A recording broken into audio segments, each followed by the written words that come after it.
Ladies and gentlemen, boys and girls, I want to show you my new project. This is a 2016 LT1 with a 5.3 displacement. People are going to be mad at me if I call it LT1, so it's actually a L83 from a truck, from a Silverado, 2016 Silverado.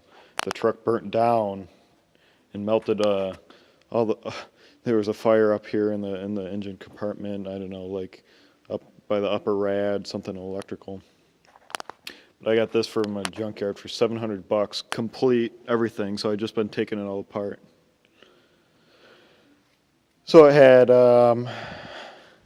DOD, displacement on demand. So it collapses a lifter and doesn't actuate certain cylinders. I'm going to block that off with this block off plate. Billet nice block off plate. I'll show pictures of that when I'm done. Has a crank driven oil pump. Has two different modes on it, basically a high and a low. So the variable valve timing. This motor came with direct inject, which I haven't decided if I'm going to keep or not. Right now I just bought a custom grind camshaft to upgrade the fuel lobe in the back, and the fuel lobe drives this push rod. So it rides on the cam, drives a push rod which drives the oil pump on top. I think I got, yeah, right here. Now I need to clean it up, but that's a 3,000 PSI direct inject oil pump, or a fuel pump. Pretty trick. So it has a solenoid on the back. Solenoid on the back, which controls when it reaches a high pressure, it opens a valve, a solenoid, which supplies it to the rail, and that's how you make the fuel pressure. And then in the low pressure state, the solenoid closes. Here are the injectors. Those need to be cleaned up, but supposedly guys are making 700 to the wheel on these. But I don't know if that's with the upgraded cam lobe or not. So hopefully maybe I can make like 800 to the tire. That'd be pretty trick.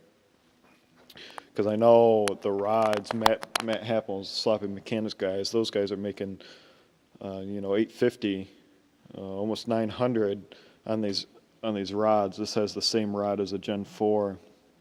The LT4 actually came, I don't know if they're tie rods or titanium rods or what, but I guess the LT4 is a little stronger. The LT1, the 6.2 liter, came with a different part number, but I compared the sizes, and they all look the same. So it's, I'm not sure if I can throw those in there or not, or if they're even stronger, or whatever. But we're going to keep the stock rods in this thing. All the bearings look beautiful.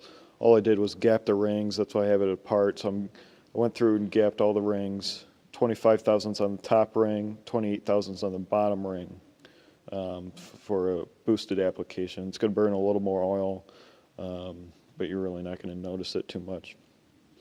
Got all new lifters, custom grind can shaft, the cylinder heads, which I have inside.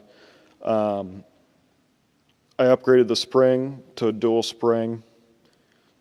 That when I bounce it off the rev limiter and I break the top spring, I still have that inner spring to kind of bring back the valve so I don't drop a valve in this beast. I also got the it's a comp cam VVT limiter. So instead of 62 degrees total advance and retard, it limits that to 22 degrees. So you can run more lift and more duration so you don't slam into your valve. But I still plan on using that. For a turbo application, I think I could get a little more power down low if I use that and then gain a couple up top.